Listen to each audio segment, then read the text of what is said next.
All right, here we are. Pouring myself a fizzy drink because today is the Instagram series finale for Nobody Asked for This. So happy Thursday, everybody. I knew that it was going to be interesting because many friends of mine and a lot of you that have watched this have been asking me over several months, like, hey, when are you going to be interviewed? And part of it was maybe I don't need to be like out front. I enjoy celebrating everyone else, but part of it was I didn't know who would be ideal to be able to interview me in the same way that I approach interviewing everyone else. And so gratefully, my good friend Marc Williams is going to interview me. So here we are, and I'm gonna turn this over to Kinetic, aka Marc Williams, aka the Funky Educator, aka my brother, and I'm gonna be interviewed. So, Black man. Black man. All right, let's do it. What it do? It's a good day. It's a really good day, actually. I've been having a series of very eye-opening conversations. I know you and I have talked about, going through Burntsienna's operations and making sure that whatever blind spots we might have, that we're doing something proactive to be able to push the things forward and make sure that we're not dropping the ball on anything and really doing what we're doing. So it's been good. Also, my allergies are kicking my tail. So, yeah, I'm hoping that this concoction is going to help clear things up. So if you hear me sniffling, I'm good. And I don't believe it's the COVID. I hope not. Fingers crossed. But What you got over there? You got a hot toddy or something? What you no, I got one of those little fizzy tablets for like antihistamines because I don't really like taking pills. So you got an Alka-Seltzer or something? yes, I have an Alka-Seltzer, pretty much. Flop, flop, fizz, fizz.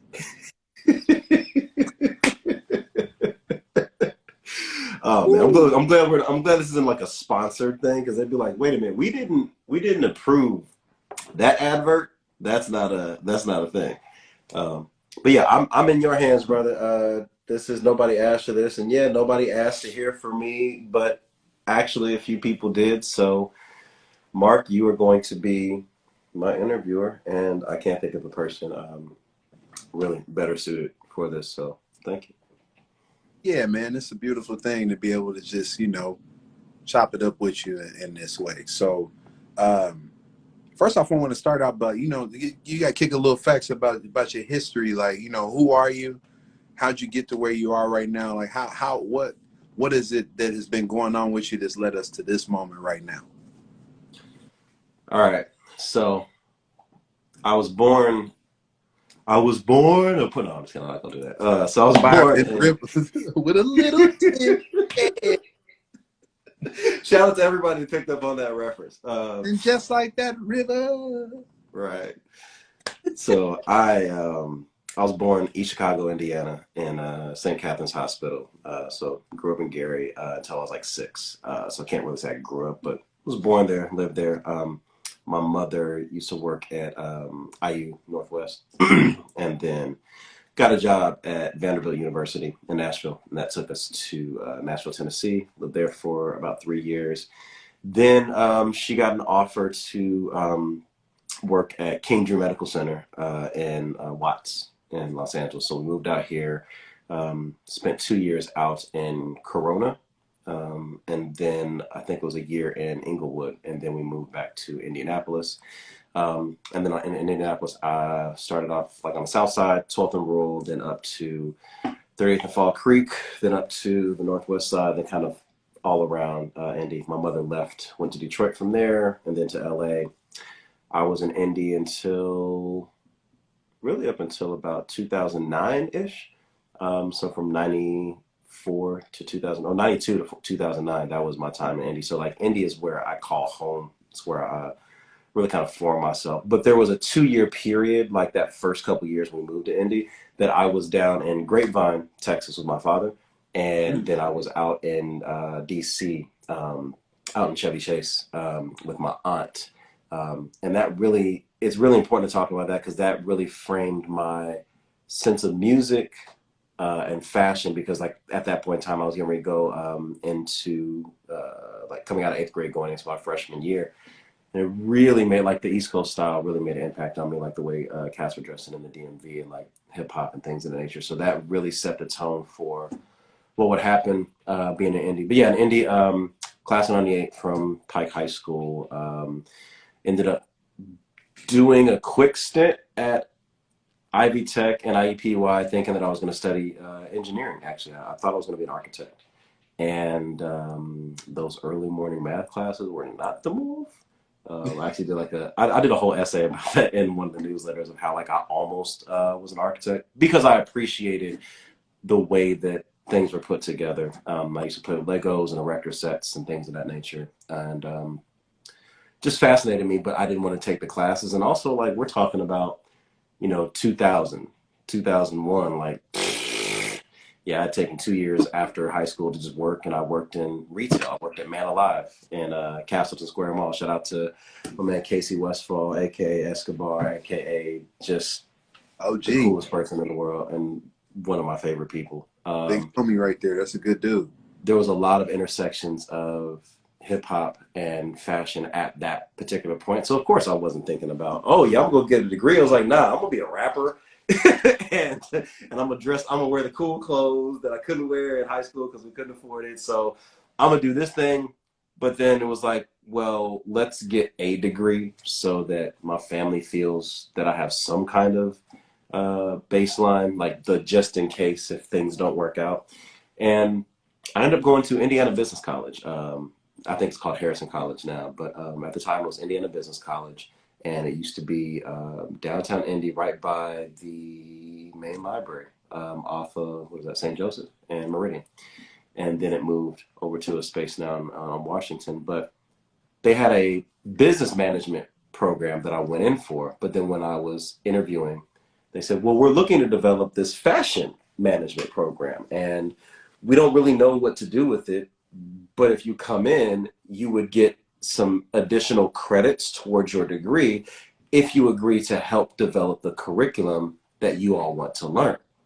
And that was something I had never heard of or thought would be an option. I was like, well, this actually makes sense, because part of it felt like authoring my own destiny a little bit, but part of it also felt like here's a good way to leave a bit of a legacy in some manner. So Yeah. let's try it. And I remember working with my fellow students there, and we petitioned to get the title on our diplomas changed from fashion management to fashion merchandising, which would help us get jobs as buyers, as floor merchandisers, as well as from a management standpoint. And so that's what happened. And so 2003, graduated from Indiana Business College. And then I actually went back to work at Man Alive. And at this time, it was at the shop in Lafayette Square Mall. And had a good run of working all through Lafayette Square. So anywhere that sold urban men's clothes, was before it was considered a segment called streetwear. It was just urban men. So we're talking about Sean John and Fat Farm and Davucci and Al Wassam and RP55 and Maurice Malone and Sir Benny Miles, back when cats were wearing like ski goggles to the side of their head. Like this was early 2000s style. It was, just as Dipset was coming out, Wu-Tang still had a good hold on people, but also you had a lot of influences from the South and the Midwest. So a lot of D-boys came through there, and it was a very interesting thing. And my people DJ'd in all of the nightclubs, so I would see cats at the mall, dress them for the club, then go to the club, pay attention to what everyone was wearing, and then come back and be like, all right, so we're gonna have to double down on buying this, but maybe not buy so many more of these, or oh, we're gonna need more triple X's in this, but like we can probably move these other ones to our other stores. So I, by being a part of the culture and an active participant in the scene, was actively doing like market research, because I could see, oh, nobody bought those shoes. Okay, cool. We probably shouldn't keep those. Let's put those on sale. Or, oh, that jacket sold out, but no one's going to wear it again because everyone wore it during classics. So let's just go ahead and mark those down and cancel our re-up shipment, or whatever the case may be. So even at that point in time, I was paying attention to the way that the world was working as far as consumerism, but also like human trends, like knowing how things actually came together. And yeah, worked in and out of the mall. I worked at, I helped open Harold Penner, helped open the Lark. I also helped out at R&S Menswear, which love Sean and them over there. Like it was such a homegrown thing, and they really were just trying to figure things out, but they really wanted to bring brands to Indianapolis that you couldn't really find, and they found an audience for it. But like any other um, retailer around that time, it was just hard. Like you're just trying to figure things out, and so that was my bread and butter. Is kind of how I made my money during that time. But I was also like rapping. I was doing stuff at MC battles at the Melody Inn. I also would test out the lyrics that I wrote at spoken word open mics, because my thought was, if I want to write and be an MC on a level that would have the hip hop quotable and the source, like where they used to like pull your lyrics out and like, this lyric is so bulletproof that you could print it out and people could go line by line and be astounded by it. Like that was always the goal. And I wanted every single thing that I wrote to be that strong. So my thought was, if I go and present these lyrics with no beat and can hold a crowd's attention, just a cappella, oh, when we get on the beat, we're good. It's fine. And so that was how I kind of had this like, I call it creative dual citizenship. Like I was a hip hop MC, but I was also over in the spoken word spot. So it was like, you know, Heineken's and Nog Champa. It was just, you know, just pulling together, you know, Heineken's. Hennessy and head wraps. Wow. Hennessy and head wraps. So we thank you for But sharing all that, because even as much as and as well as I know you, some of that either I don't recall or I'm not sure that I ever really knew. mm, Uh, and the interesting part about some of that is that, man, at the same time you were working at Harold Penner and working out there in Lafayette Square, I was shopping out there. You know, so mm-hmm. that Yeah. was always the spot that, you know, at the time when I moved to Nap from Dayton, part of why I like moving here was that the the fashionable aspect and the cultural aspect of Nap, just because it's bigger, was just different Mm-hmm. options and opportunities. And so I used to like to stun. I would come here during the school year when I was at Butler, and I would go shop. You know, that's how I met Casey and Man Alive. I came Mm-hmm. here and I go to Hat World, get an Orange Julius, and then be out. Oh gosh. You know what Wow. I'm saying? Yeah. Yeah. And then I would go Yeah. back home. I would go to Dayton, or you know, I'd be stunting on boys because they just didn't have that. You know, Because Indy was the city at that yeah, point.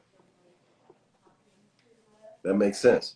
That yeah, makes sense. And that's about the time that things had really become a bit more high profile in Indianapolis. My guy Reddy Rock and his cousin Kenny Kicks, who I later adopted as my pseudo cousin, but they were on the radio, and myself, Reddy Rock, and Ari, we became a group called Trilogy, and we we got an opportunity to make some things happen at the radio station that hadn't really happened before, and it happened afterwards, but it took a different form. I think it was just the right place, right time.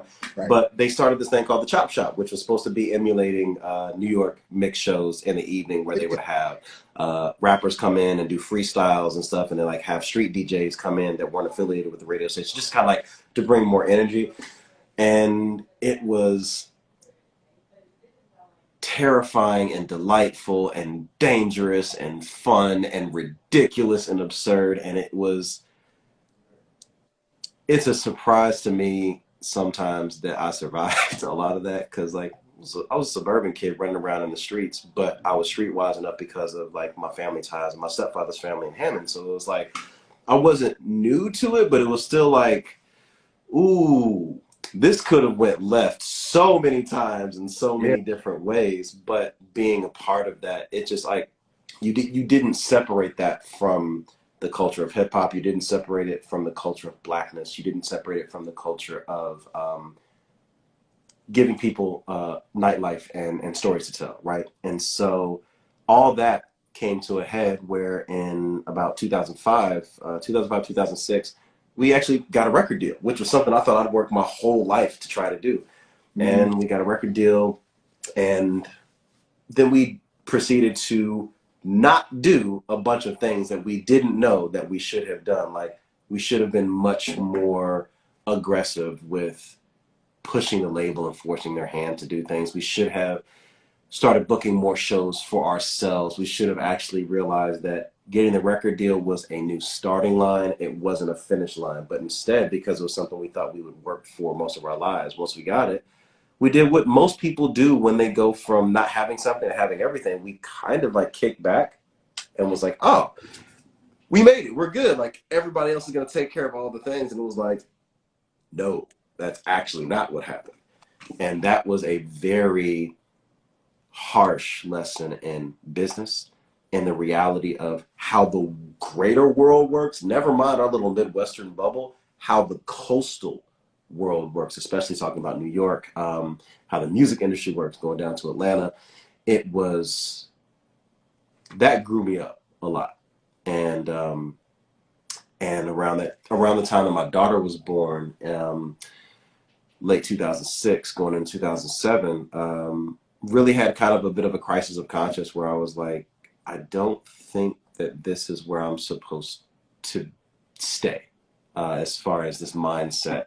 And it took a while for me to really own up to it. But spring of 2007, we were in the middle of negotiations for another deal. And I said, you know what, I'm out. I'm going to walk away from this. And there were figurative and literal millions of dollars on the table. And it mentally, it sounded like the craziest thing to do. Yet every time I thought about doing it, my heart was at peace. So I knew I was doing what was best for me at the time. No one else understood it except for a few people that were close to it. Like, I think, that understood really what was going on. But Yeah. I took a year off after I left. I came out to LA to visit my mother in 2007. And I think I was substitute teaching at that time too. I used to substitute teach when we weren't on the road and doing things. And came out to LA to kind of take a breather. And that's when I kind of fell back into the fashion side of things, but also into consulting. And I started off by reassessing what I really loved about music and the creative process, and realizing how many people didn't know the business side. So I Mm-hmm. approached, at the time, my homegirl, Stacia Murphy, was at Indiana Black Expo. And I was like, hey, Stacia, I have an idea to do this panel called Music Industry 101, where we can actually educate and inform those people that are working in the music and the creative fields how to actually not get messed up or like be on top of your business and things, all the things that I wish that we had known or someone like had known enough to tell us. Yeah. And I did that for a couple years, and that became its own thing. And then like I left it alone, started recording things again as a solo artist, but didn't really put my all into it. I was more focused on what else can I do, and that's when I started working with Dope Couture down in Bloomington. That's when I met them through Mike and Diane at Got Soul. Shout out to Got Soul in Indianapolis. And Mike was like, there's a streetwear brand in Bloomington. You might like them. I was like, streetwear brand in Bloomington is not a real sentence. Like, where are they? And so drove down, met Matt, and started helping them out from a consulting standpoint, like showing them what I had learned. And fast forward a few years, they found a space in Los Angeles and said, would you be willing to move to LA to open our retail store and our flagship in Los Angeles? And so I moved to LA in 2011 to open Dope on Fairfax. And that was an interesting time, because 2011 2012 on Fairfax, ASAP, TDE, Odd Future, all were just starting. So all of these guys were coming through the shop. Casey Veggies, Dom Kennedy, Pac Div, Nipsey, E40 came through, Fabulous came through, Timberland came, like anyone that was still tapped into youth culture was coming through Fairfax. But everyone came through Dope because most of the skate shops on that street only sold their brand. Like Supreme sold Supreme, Diamond sold Diamond, the Hundred sold the Hundreds. We sold Dope, but we also sold brands you couldn't get anywhere else really in LA on Fairfax. So we sold 10 Deep from New York, shout out to Scott Yeah. Sasso. We sold Play Clothes, which was Pusha T and them stuff. We sold BBC because we were one of the charter accounts for Billionaire Boys Club. We sold Comme des Garçons Play before most people even knew what to do with that, like the shirts with the heart and the eyes on it. Like, we had a really good edit, and I was the buyer as well as the store manager. And so managing events and things, and like we were engaging with all of these people. And it was a really wonderful time until it wasn't. And the owner wasn't taking care of their employees, and we had a very serious moral disagreement. And I said, all right, well, I'm going to get you through the holiday of 2012 and train somebody to take my spot. But in 2013, I'm leaving. And we used to have a lot of people that would come in asking if they could get their clothes in the store. And I was like, okay, cool. Well, where's your line sheet? What's that? Okay. Well, what's your wholesale and retail splits? I don't know. What are your lead delivery times? What are your MOQs? And they were just looking at me like, I don't know what you're talking about, bruh. So then the way that I used to consult for artists back in Indy, I started consulting for independent clothing designers that were coming to LA that had a suitcase full of heat and a bunch of ideas and had no idea how the business worked. So when I left Dope in 2013, I started consulting and helping people from product development to putting their lines together to actually helping design things. And that took me to going to the trade shows quite a bit. And one of the main trade shows we went to was called Liberty Fairs. Shout out to Sharifa Murdoch. Mm-hmm. And met a lot of really cool people. And I'm gleaning over a lot of the clients that I work with. But there came a point in 2018 where I realized I was being hired by people that wanted me to help them develop their products or do research for whatever lines that they had created. But it wasn't to create a new product. It was more so to justify how they had like ripped off somebody else. But was like, but shit, let's just come up with another reference point to say that we actually reference this and not this. It's like the Vanilla Ice thing where it's like, no, ours is ding ding ding ding ding ding. It's like, bro, it's the same thing. And I was Mm-hmm. like, you know what? I'm out. There has to be a design research agency, like the same way that there's design agencies and marketing agencies and ad agencies, like Pentagram in New York or Wyden and Kennedy. I was like, there has to be like a design research agency, and I could not find it. And mind you, in between that time, I started this pre-production company that totally melted down and bombed and burned out. And in 2015, I was super despondent and kind of worked my way out of it. So I wasn't trying to start another business, but I knew that what I was doing wasn't fulfilling me anymore. And that's where the idea for Burntsienna Research Society came into life. It was really supposed to be an element of a retail concept. Burntsienna Research Society was supposed to just be a reading room inside of a retail space called the Vanishing Gallery, where Mm-hmm. everything was going to disappear within 5 to 10 years. Like, that was the thing. I was gonna rent a space, sign a 5 to 10 year lease, and put a countdown clock in the back of it, and be like, all right, every day that you don't come in is one day less that you have to shop. And when it runs out, we're gone, like the carnival in Big. We're out. We out. And Burntsienna Research Society was just supposed to be all of the people that collected art and design books and coffee table books. They just wanted a small place, and I wanted it to sound somewhat old fashioned, but also like, I don't know, some area of the Smithsonian that they forgot about and that they needed to rebrand. And that's what I wanted it to feel like. And then So as I would you say pitched that that idea, are someone those said, why don't you make that a whole thing? And here we are. so are those the inspirations that are a part of like you talked about a lot of stuff, I know. and to me those things kind of sound like inspiration, but like a mixture of reference points. Is that something that has always been? Is that how you think about things? Are you the type of person that like I have an idea, but let me look into something else and see like where does my idea fit into that, or has somebody done something that's similar to my idea, and then like because one thing I've always appreciated about you is that you're very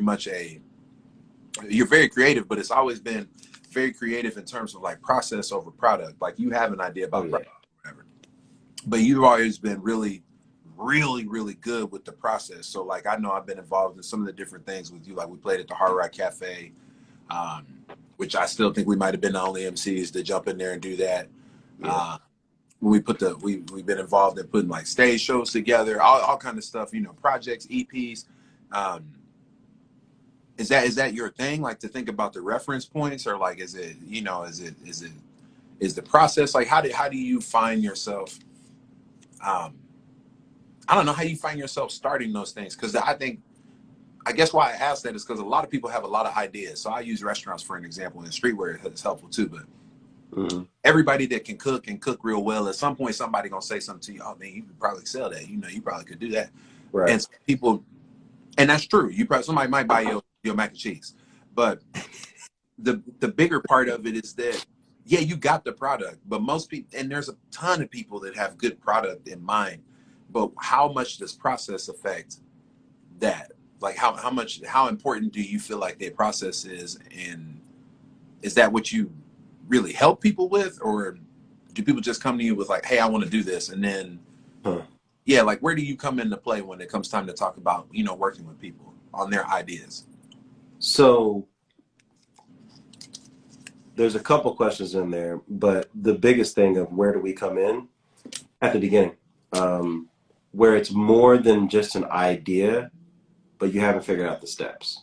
Mm-hmm. So it's all pre-planning and pre-production. So for the example of a restaurant or a cafe or a small to medium-sized business, okay, we think we know what we want to call it, and we think we know what we want to serve, but we have no idea what to do next. Like, how do we build a story around it? How do we make sure that we're not copying an idea that already exists? Right. Like, I want to get too excited about it and find out that somebody in Minnesota is already doing this thing, right? And so that part is part of the research, is contextual research, understanding where you are. It's more than just like market positioning, like, oh, here's where you exist in competitive advantage. It's like, who else might be doing what you're thinking about doing before you run off and do the thing and then get your feelings hurt and find out that somebody else has been doing this for 6 years, right? But on a greater level, I enjoy talking to people just after they've had that fifth or sixth really cool conversation with their friend in the bar, where they went from, this is a good idea, to, all right, I think I want to make this happen. Let's really figure this thing out. And that's where I get in my bag. It's like, all right, let's pull out every idea that you have and put it on a whiteboard. Let's talk about the real reason and the intention for why you're doing this. And let's be honest. If this is about creating something that doesn't exist, let's make sure that it doesn't already exist. Let's find out what gap you're serving and run it down. But if this is just about a money play, fantastic. Let me refer you to two of my friends over here, because that's not what's going to fulfill me, and it's not going to keep me coming in here. You're going to spend a bunch of money on me, and it's not going to work. And so as a consultant, I really cared about, what is the story that you have? Mm-hmm. Where does it fit in the world?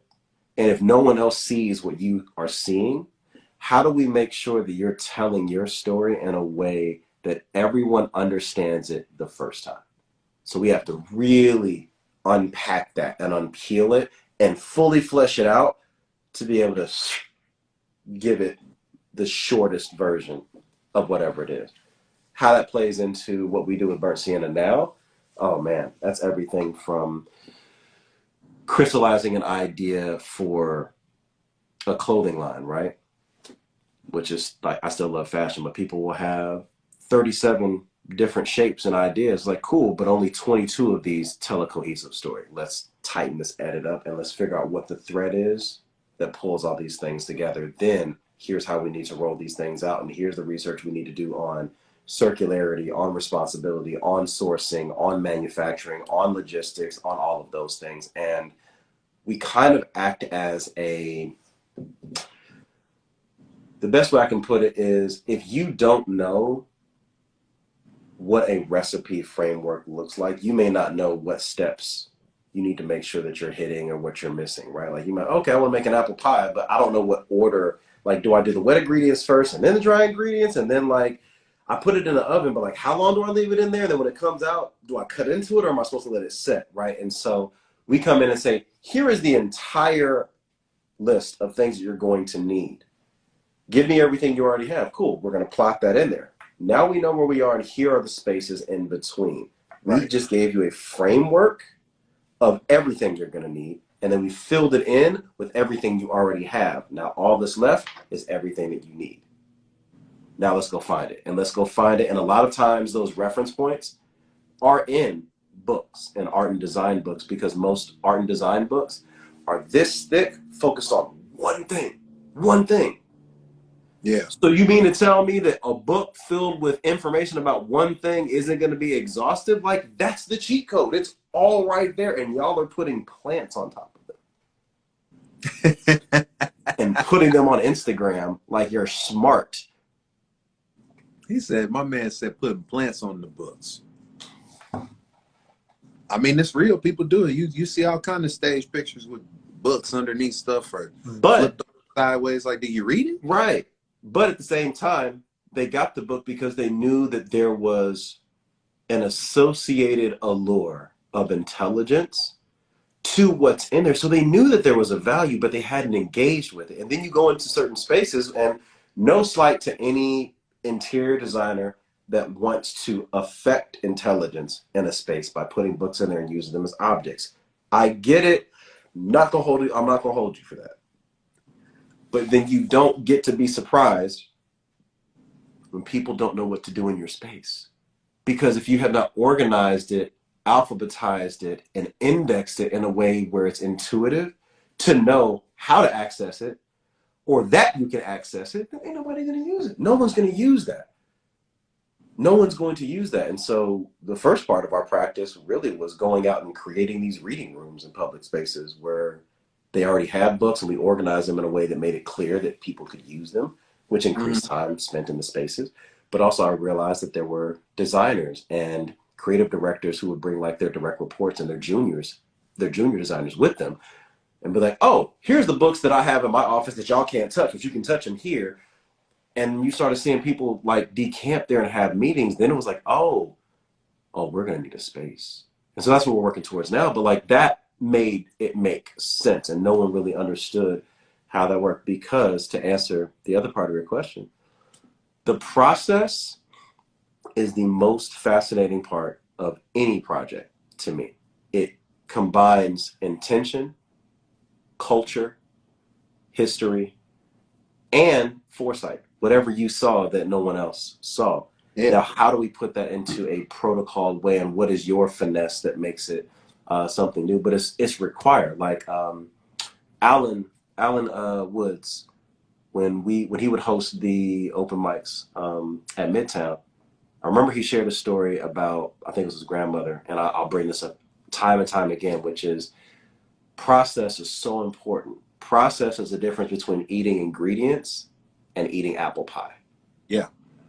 And it's such a simple and clear metaphor of why process is important. And research is a part of that process, because research lets you know what pieces you need, what pieces you already have, and sometimes how much you didn't think you knew that Right. you can parallel from something else. There's like transferable skill sets and Absolutely. parallel knowledge and analogous research you can do by, oh, I know how this works here. I'm just switching this element out for this. Oh, good. We're done. Let's go. And so that is our process for helping people uncover their process. But that's why I love leading those projects. And I'll put together teams of researchers, but I can only do it if I'm passionate about the person or the idea. I You're not going to get the best of anything that I'm leading if I'm not engaged. If I don't believe, like if it doesn't feel real, like Right. there has to be a real intention there. So then, Otherwise, it's not going to work.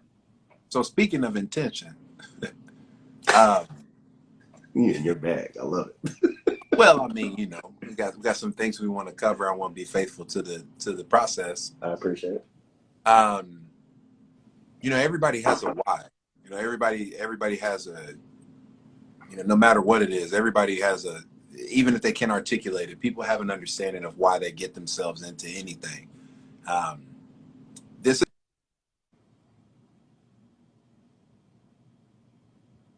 Oh wait, hold on. Something happened. You just glitched, and I can't hear you. Oh man, he doesn't even know he's glitched.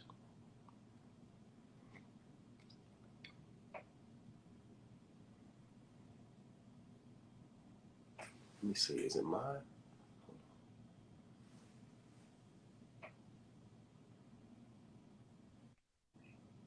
Okay, I think you back. Can you hear me? Yeah, I mean, we both been over here. Who can't hear me? Who we can't hear? Okay, you're back now. Your audio was out for a second. You like, and whatever you were saying, you were in it because I could see you moving, but I couldn't hear a thing. Oh, well, basically, what I was. Am I still good right now?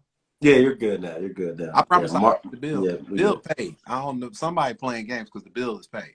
Uh, so so when you left Dope, I remember thinking like, okay, well, is he just about to go work for? Because streetwear was popping at that point. Hmm. Like, yo, is he getting ready to go work for another joint, or like, what is he getting ready to do?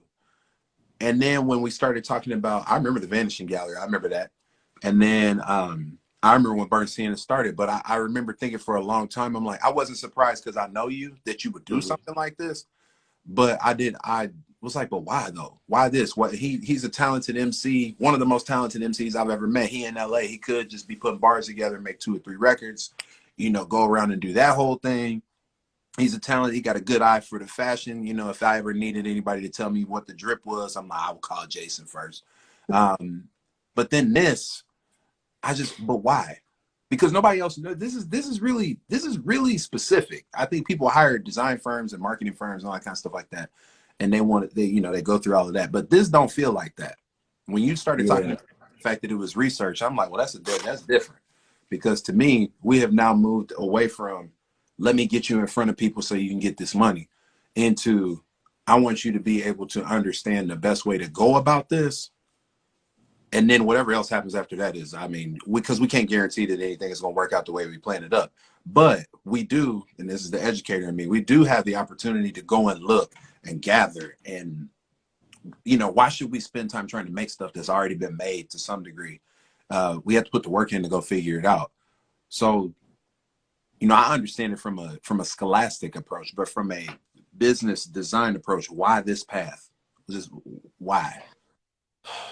well, from a business design approach, this path makes zero sense, but it also makes all the sense because it Mhm. makes no sense. What I mean is that there's not a clear reference point of here's how you get paid to do research for people, unless you're talking about. I know exactly what You you just got to did. clarify your Uh, mind.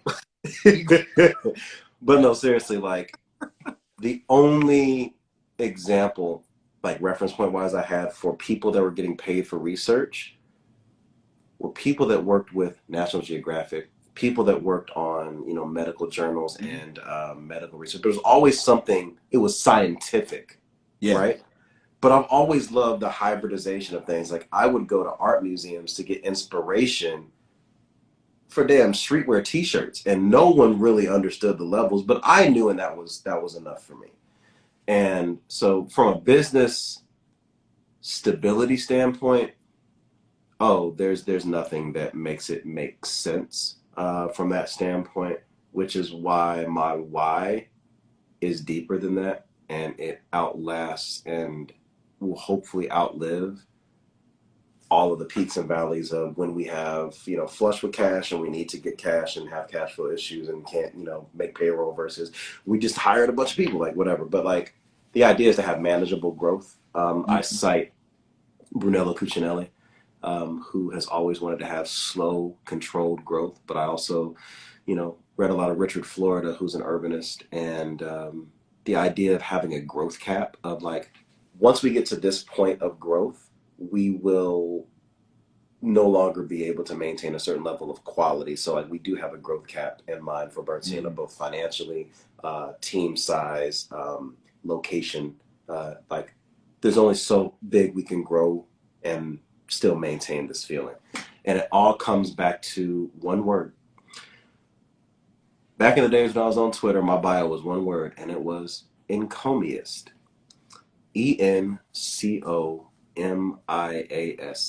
Encomiast is one who publicly praises others.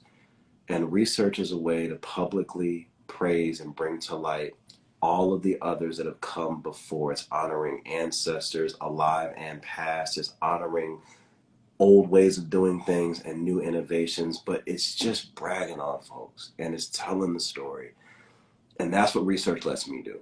Research lets me celebrate people not that don't have voices, because they have voices, but 100%. they're not in the room that I'm in. So since I'm here, Yeah. this is the chair we're going to pull up, and this is the book we're going to open up, and this is the story you're going to get, because you will never be able to walk away and say you didn't know. What you do with this information is going to determine whether you continue being a client of mine. But you can't say you didn't know. And that doesn't mean I'm going to find everything. Right. But I wrote the Burntsienna Standards based on case studies of how I applied myself as a consultant and found out what was the thing that we would always do to make sure we were thorough. And that part of being thorough, I learned from hip hop. Yeah. Do the knowledge. Keep it thorough. Go back. Know where things came from, and then give folk their flowers. Give people their just due. Don't bite, but cite. You know what I mean? Like, that was the thing. Cite your resources. Stop. But the one of my favorite examples of that that comes immediately to mind, and there's a ton of other ones, and I know you're gonna call me out for whichever ones I don't say, so it's fine. But my favorite reference of that is Black Milk, the Purple Tape. This man made a bunch of records based on print samples, and they were all great. And as a producer, he was, following the hip hop tradition of sampling and cutting and chopping and reorganizing and resequencing things. But what made the Purple Tape so dope, that particular Purple Tape, not Ghost and Ray, but it was the fact that at the end of each of the beats, he would fade in what the original sample was, almost like, oh, I want you to know where I took this from so you can see where I took it to. And that is always the big deal for me. It's like, cite your sources so that you can take things other places, but celebrate the people that came before you, because everybody has a life that contributes to something. And if you don't put it in context, it could just get washed away, and there's enough of that happening. So that's my why. That's a beautiful why.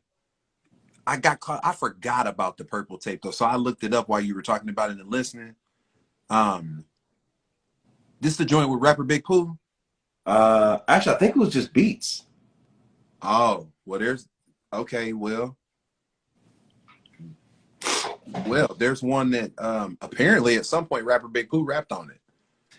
I mean, I also love to hear that too, because one time for little brother. Which is also crazy, because my story it cannot be separated from hip hop. Just like you can't separate Virgil's story from hip hop. We're talking about Virgil Abloh. Like, you can't separate. Rest in peace. God bless the dead. You know what I mean? You know what I mean? Like, you can't separate those things. And I want to talk about somebody that was thinking and moving in the way that I believed in, just at a much higher scale with more resources. 100%. Like, if anyone wants to know where my mind would be, 85% Virgil Abloh, as far as like the intention behind things. Like, look, here's all the behind the scenes stuff. Take it and run with it. You can do it if you can do it. The difference is, just like if a restaurant publishes their cookbook, they're not going to go out of business. So me open sourcing everything that I do, it doesn't hurt me, because I know the one thing, if there's only one thing that makes my practice different from somebody else taking it and running it, is effort. And y'all ain't built for this. What old man Double A Rashid say, you could put it in the book and they still wouldn't go pick it up to read it. Like, and you can know things, but there's a huge gap between having the knowledge and applying the knowledge. It's something I was having a conversation recently about. It's like, do you want credit for knowing the thing, or do you want payment for doing the thing? To which my guy Marvin very simply said, yeah, because credit is very different from debit. That's right. In the name of everything. Speaking of, in either or, when we think about context, meaning like, where does all of this fit? Mm-hmm. Where do you, I'll put it this way, where do you want your work to fit? The things that you do, where do you want it to fit? Not so much how does it fit, but where where do you want it to fit? Because, you know, like the impermanence of life, right? As we talk about, Yeah. you know, the fact that everything is changing all the time, and it's a matter of being in the present and enjoying that. And, you know, the reality that at some point all of this is going to be over with, or it will mutate. Hmm. Where do you want to position this work so that if there is a mutation, it at least would be like, okay, I can work with that. Or, you know, Yeah. position it in a way where like the Vanishing Gallery. I remember one of the most interesting parts about that to me was the context of it was the belief that this is all, I'm not doing this forever. At some point, Yeah. this is all going to do Like that. there's a deadline. That's yeah, Right. yeah, yeah. Um, I thought about this earlier today, if I'm being honest, and I'm gonna give you the answer that I have now, with an asterisk that this is subject to change as the world changes. But as I have it right now, I don't see burnt sienna as a thing that is tied to me, um, for the reason of I hope that it's an institution that outlives me.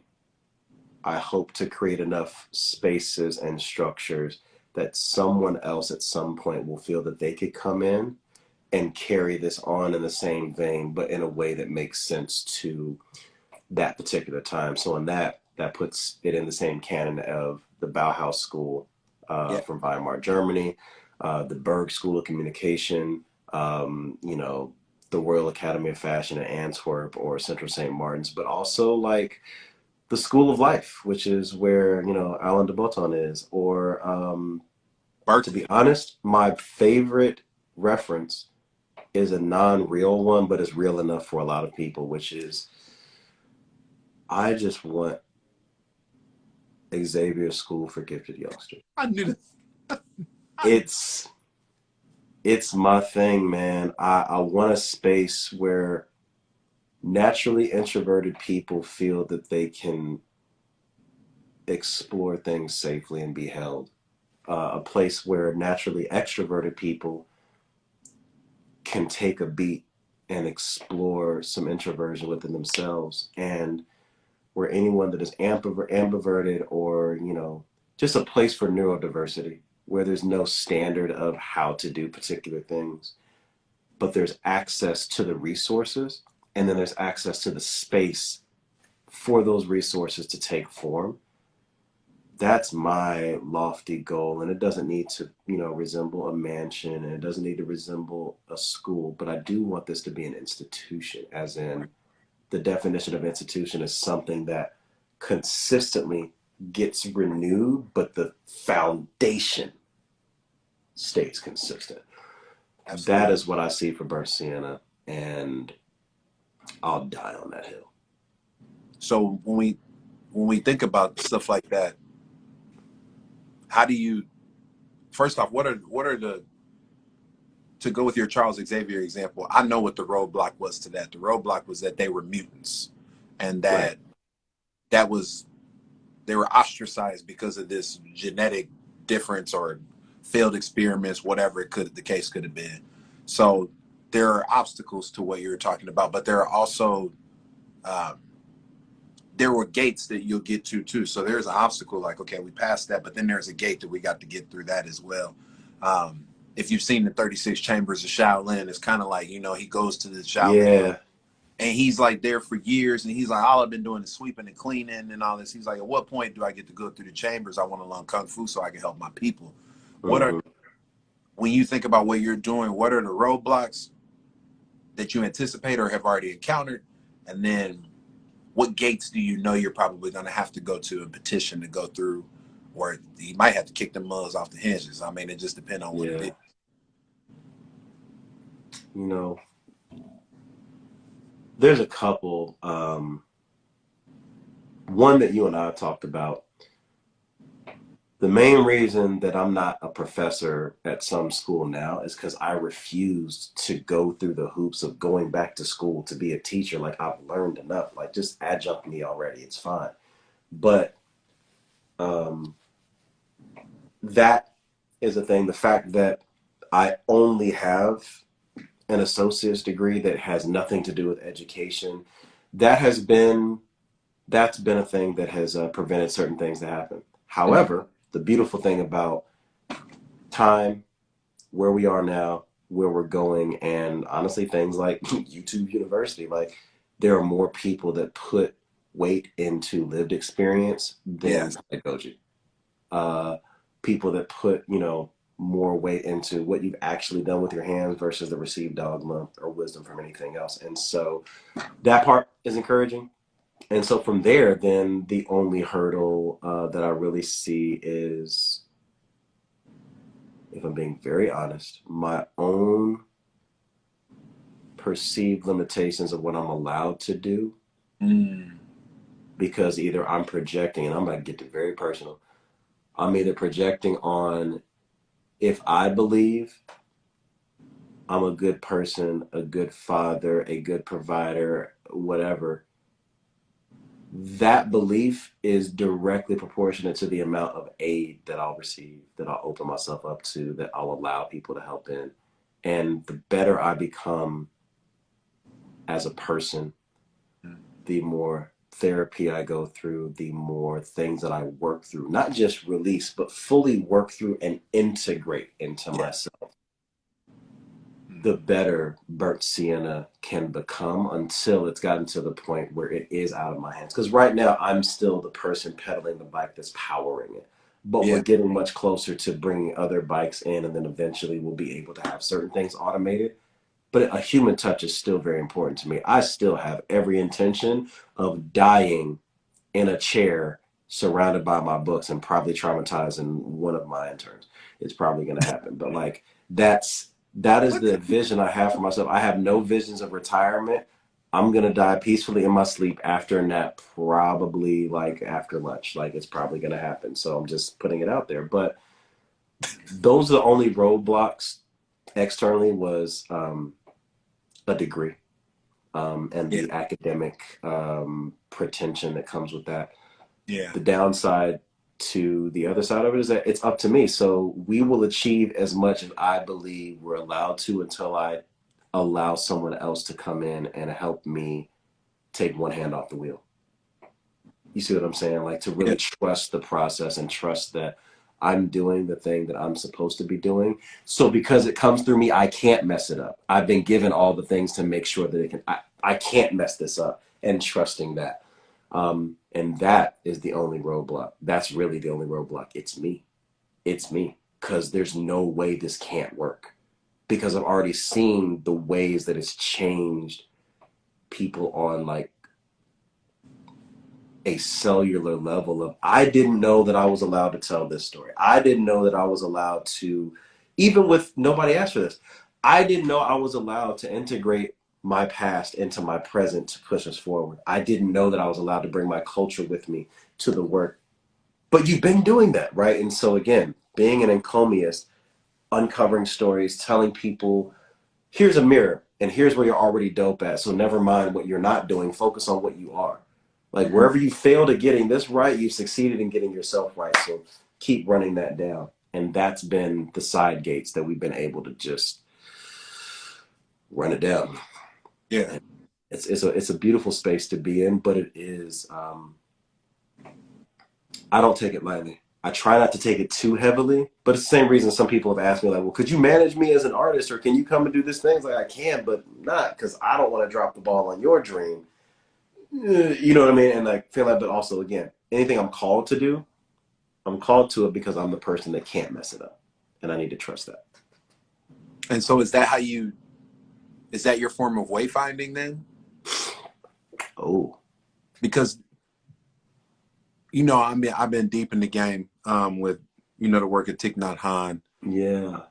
and really trying to have a better understanding. If I may be candid for just a moment, um, I've never been really good at. I thought I was good at accepting things and moving forward and living in the moment, but what I found over the last little bit of time is that I was only kind of doing that, and part of what has helped me be better at that and be able to grow in that is having a better understanding of the way. So when we talk, when we greet each other and we, you know, when we break bread with each other, for people that are here, when we break bread with each other and it's real, you know, this is the way. And This is the way. yeah, it seems some people are like, oh, from Star Wars. Yeah, well, I'm the huge Star Wars nerds. We in the chat right now. Right But now. when you, is that little bring the biggest scale to me, right? Back Right now. to me right now. So when you We're conductor, nuts. Conductor. Shout I'm out sorry Dr. if you Zelda. if you're watching this and you hear this, that's like a We're break for wild. That's us. That's us. that's how we But really talk to each other. But anyway, so when I think about this is the way, when you say the way or you talk about Taoism or anything like that, what you got to have a way. You know, what is the way? You know, you can't say this is the way and then you know, what does yeah. that mean? So when you think about your way, like how do you, you know what roadblocks are there. To me, that sounds like you already have an understanding of the way that you intend to go. But you know, like I know, impermanence, the way is always subject to change. So what do you use as your compass? Um, what is the one thing that you're like, I'm grounded in this. This is, you know what I'm saying, this is my pivot. You know, this is how I determine true north, you know, for the movement that I'm making. Hmm. Hmm. It's fun to watch you think, boy, I tell you.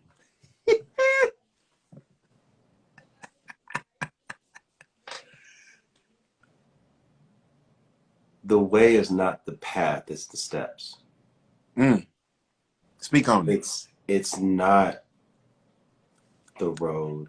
It's not the clear way through, the trees. It's not the highway and the exit. It's not the GPS mapped thing. That's not the way. The way is, how do you consistently put one foot in front of the other and trust being lost, knowing that being lost is the only way to find something that you didn't know where it was. It's the only way to find something that is purely yours, is to be lost in surrendering to, you're not lost if you're here, but you may be lost concerning everybody else's frame of reference. Like, Mm, I think of the Pirates of the Caribbean. You have a compass that doesn't point north. That doesn't mean that it's not pointing to where it's supposed to go. The compass pointed to whatever your heart wanted, but if your heart wasn't clear, you couldn't move.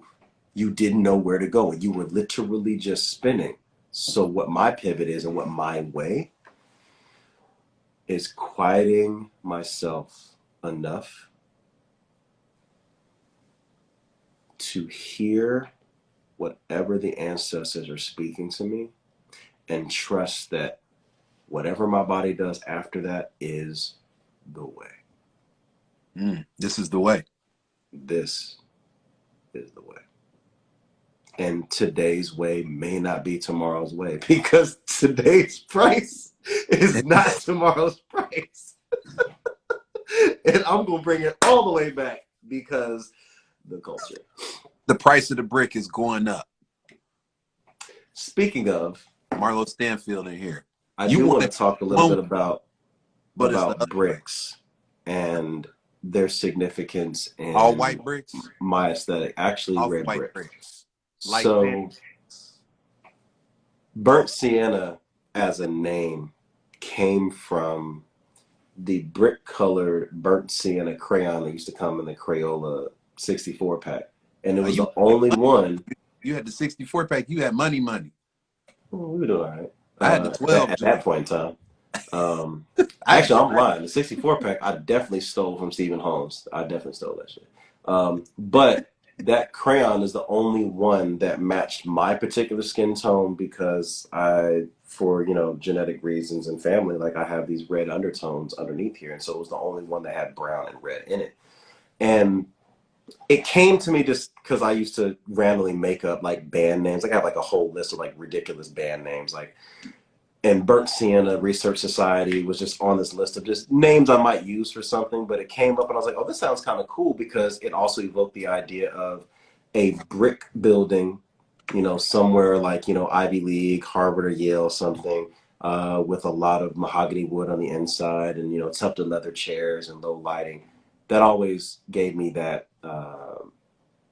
evocation when I would talk about burnt sienna. And so brick is a material that's really important to me. It's rooted in my memories of visiting my granny at her office on the campus of Purdue, because she was a director of nursing. Like any college campus I've ever been on reminds me of my granny or my mother or some other family member of mine, because a lot of my family members worked in academia or medicine, and so, or engineering, or my aunt was involved. Like, but brick was always a material that symbolized something foundational, especially in a place of very, very high winds. Like, we grew up in tornado country, like Tornado Alley. Like, that's where the name came from. But like, that was also a shout out. But that was a building material that roots me in a lot of different ways. And so brick will definitely be a prevalent factor in whatever building that Burntsienna ends up in, because it's synonymous. And that foundation of, you build something brick by brick, that's a real thing. And just take it one step at a time. That's what research is. We build upon everything else. Yes. Like that Will Smith story about don't worry about the wall, just brick by brick. That's the way. Just brick by brick. And that's important to me. This is the way. This is the way. Now, that's a beautiful culmination to the discussion, but I got to go back to one thing. What's one of these ridiculous band names? Oh, Homicidal Psycho Jungle Cat. I pulled that from Calvin and Hobbes' book. Yeah. Oh, yeah. Oh, yeah. I really had ideas of having like a screamo band called Homicidal Psycho Jungle Cat. 100%. There's gonna be like a little side project. Like Lupe had Japanese cartoon. That was gonna be my, like, I just wanted to have some fun, like, because I appreciate music, and and this is something you and I have talked about. Like, when you find music, whether it's from a dig or something that was recommended through an algorithm, or a friend dropped something in or whatever, like, there's something beautiful about listening to lyrics that you don't understand the language, but you absolutely understand chord progressions and bass lines and drum patterns. And then you hear like, oh, that's really different. What is your world like to where that was where you went with that chord progression, or that was your syncopation, or that was your time pocket? Like, how did that happen? And hip hop and sampling introduced me to every genre of music that I never knew existed. Hip hop introduced me to a practice of research and giving credit and just due to those that came before. Hip hop gave me confidence to speak. Hip hop gave me a way of thinking through lyricism, because that was my particular discipline out of the four elements. Hip hop gave me an opportunity to have a common language and reference point with people that I'd never met before in my entire life. And so I have the culture of hip hop to thank for the culture of streetwear and fashion that I fell into.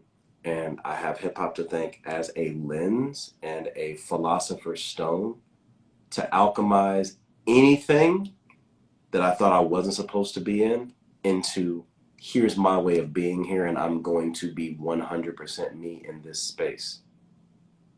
And I have to credit my passion and time and engagement in hip hop with understanding my way around the world.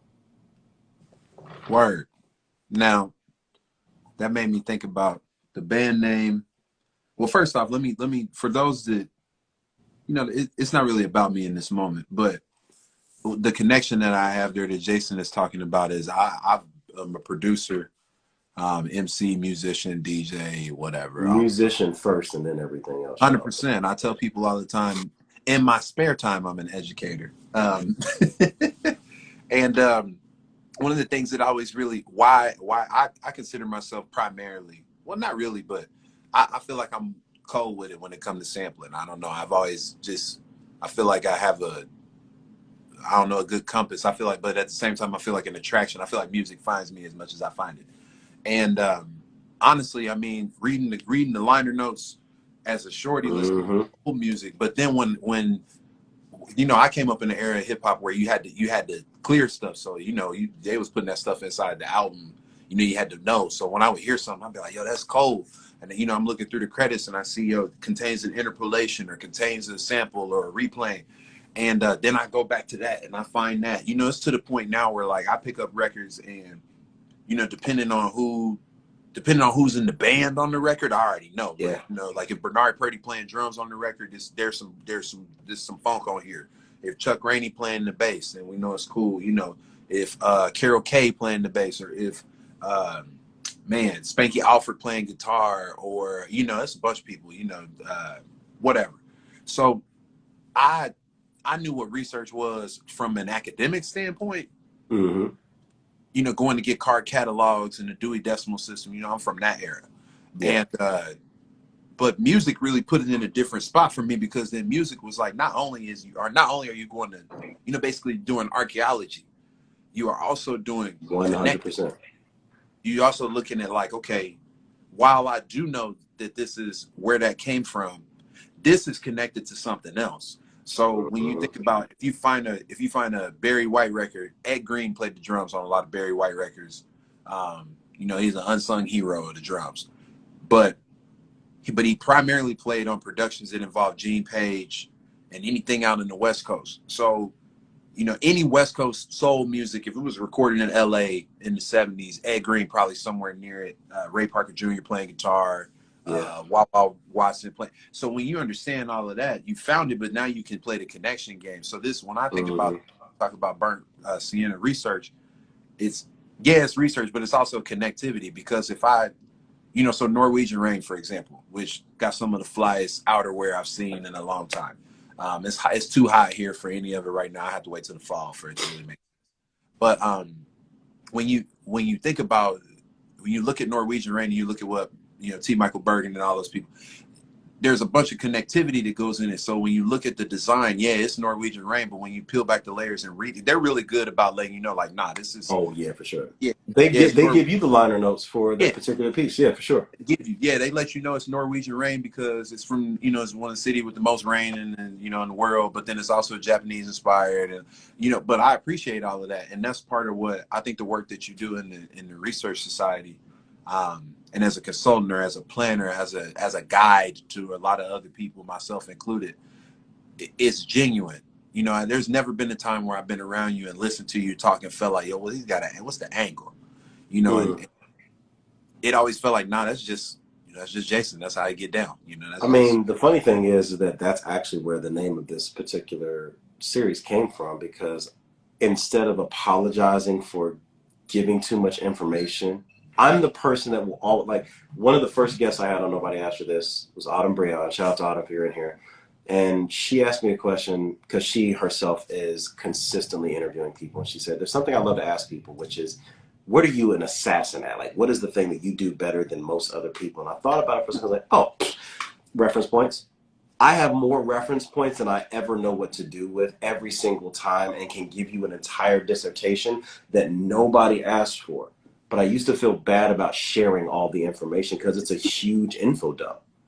So I started saying, you know what? Here's all the things. And nobody asked you this, but you're welcome, because at some point, some of the information may be relevant. And I just started owning my truth. And shout out to Jane Moore. If you own your truth, no one can make you feel bad about it. And so this entire series was founded on, let's dig into the questions that nobody else is asking you. Let's dig into the questions that you want to give that nobody asked for. Here's this place for it. Like, go in and talk your talk. Like, really get it off, because that gives people more reference points. And all research is finding different reference points and then learning how to synthesize them, being able to look at a chair and saying, oh, that chair has elements of Eero Saarinen, but also because it was made by Knoll, it probably has elements of this and blah, blah, blah. Or, oh, I can look at this particular runway show and say, oh, they brought back elements from this particular runway show, or they were inspired by this particular thing, or watching a film and being like, oh, The Fifth Element, Jean-Paul Gaultier did all of the clothing for that one. Okay, I see the connection. Like, you can see the threads if you know the reference points, just like listening to hip hop. You can spot the samples if you know the origin. It's easy. And it gives you so much more depth of how you can enjoy things. Yeah. I love it. I mean, you know, you see in the comments, got the fifth element like Tuck in it. Hilarious. I I mean, mean, what you're talking about, honestly, and then we gonna break camp.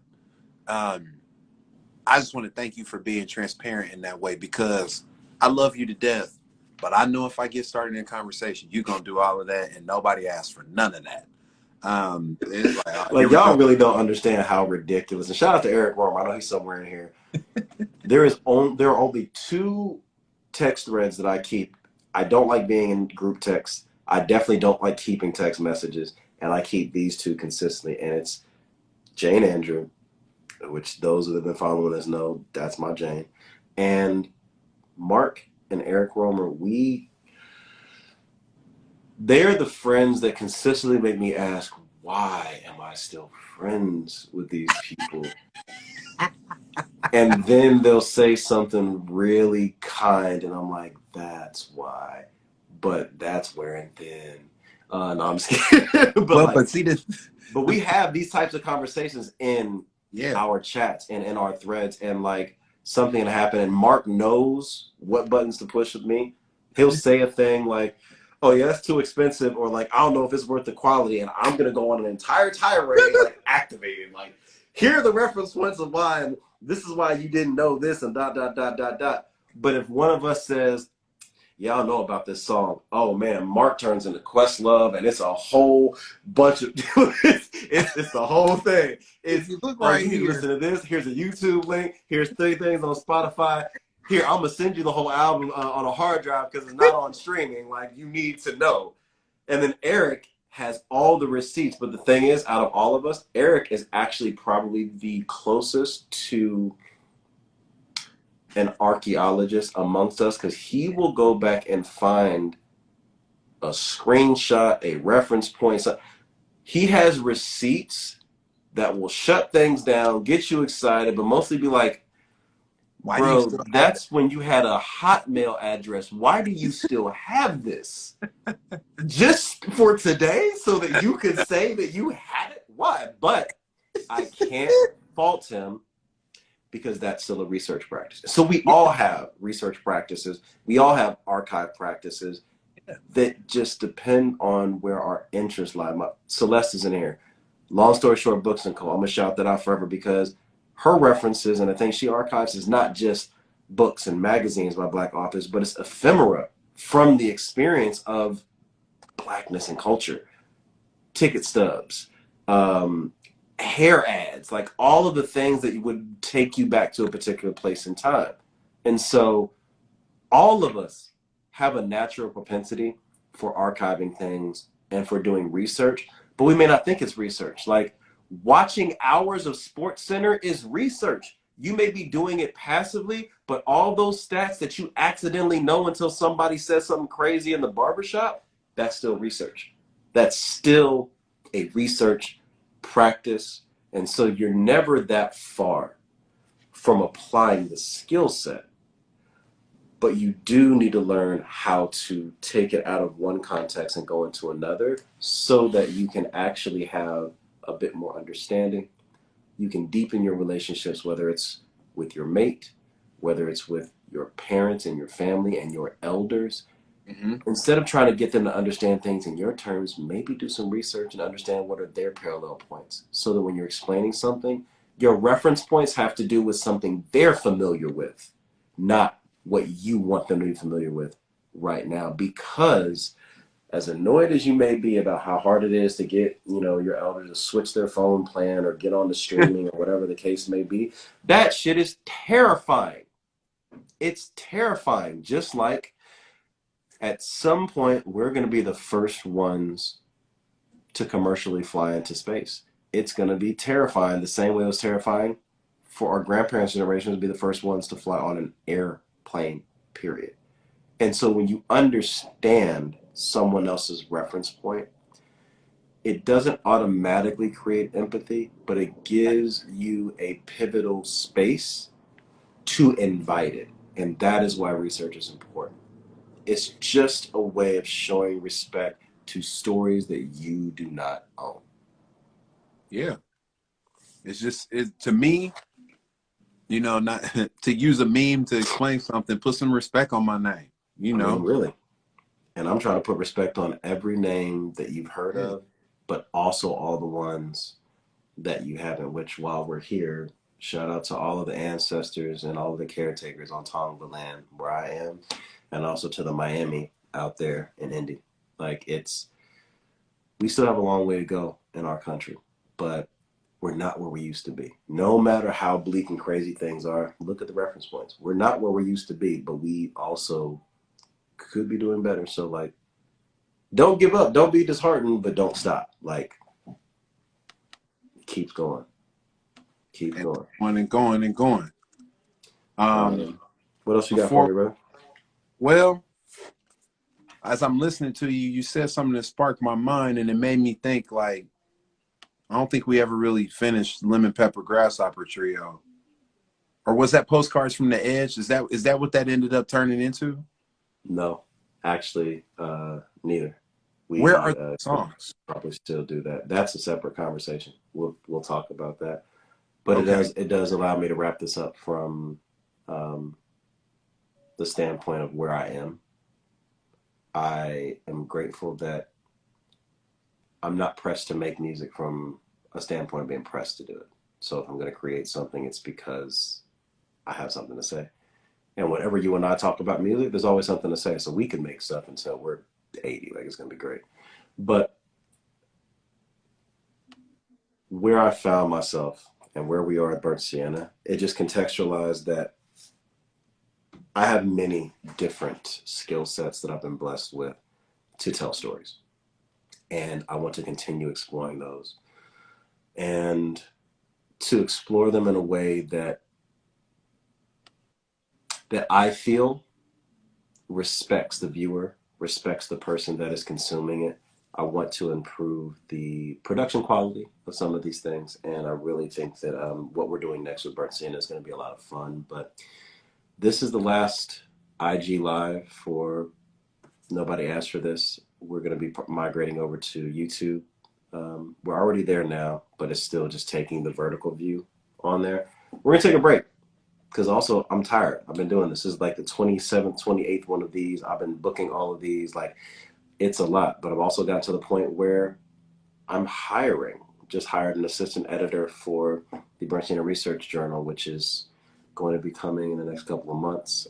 And we're looking at bringing on our very first associate researcher to really push this forward, which means I will be doing a lot of things. Currently, I am wearing all of the hats for Burntsienna. Burntsienna is me and whatever hat I need to be in that particular day. And that's a lot. So I need to take a moment. And so this is a great way to bookend everything that I was able to do on this particular platform. The only reason I came back to Instagram was because of the pandemic and it was where people had been gathering. But I want to return to my original intention, which is bringing people together in spaces to balance out the advances that are about to come with Web3, with the metaverse, with NFTs, with AI. There are so many opportunities for new things, and we don't even know how it's all going to play out. And that's fantastic. I don't give a fuck about that right now. I'm aware of it enough to know what's happening. And I know that everyone's still going to need a soft place to land and reset afterwards. So I'm going to go prepare spaces for you all in the real world. And that is where Burntsienna's biggest work is going to be in creating products and projects and documentary series and things that preserve these stories so they can be shared in these different digital ways, but that there's also a space for you to touch, feel, taste, smell, and engage with them because that's what deepens a connection. And we look forward to welcoming anyone that's interested at any time that it gets there. So that's my PSA to kind of wrap this up and wind this out. But if you're interested in following what we're doing, just go to the website, burntsienna.org, and sign up for our newsletter. That's going to be the best way to find out what's going on consistently. The Instagram will still be here for a little bit, but if you want to enjoy this long form content, YouTube is the best place for it. It's rude for us to ask you to hold your phone for 60 minutes. Like, that's a long time. This is a 90-minute thing at this point. Like, I'm not going to do that. Like, put it on the background, listen to it. Eventually, it'll be a podcast version of it so you can listen to it. But it's being aware of people have told me they're getting a value from this. So let me honor that by giving it to you in the ways that make sense for you to consume it, because that's being respectful. And I can't talk about it if I'm not doing it. So this is where we are. This is the way. This is the way. I thank you so much. I would not have been able to do this interview without you. It would have been really weird. But also, I've said this before and I'll continue to say it. You're still one of the most passionate and authentic educators that I have had the privilege to know personally. And whatever you choose to do at whatever time in your life, you're going to succeed because you have people behind you that won't let you settle for less at all. And so you're taken care of. All you have to do is do.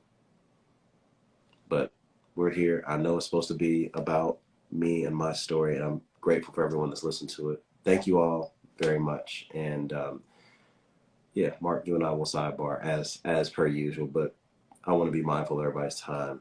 I'm gonna get out of here. Enjoy the rest of your night. I know it's a time difference out there in Indy, so Oh thank you. man, you know the night is young for me out here. I'm getting Here ready. we go. Well, give my love to the wife and the son, because I sure I will. know that they deal with a lot of your antics on the back end of our antics, so I Wow. appreciate them. I know And antics, hater in the antics. house. But yeah, I appreciate y'all. Thank you all for riding with us, and yeah, I don't have any promises. I don't have any return date. Just I'm gonna take a page out of the Saint Heron book.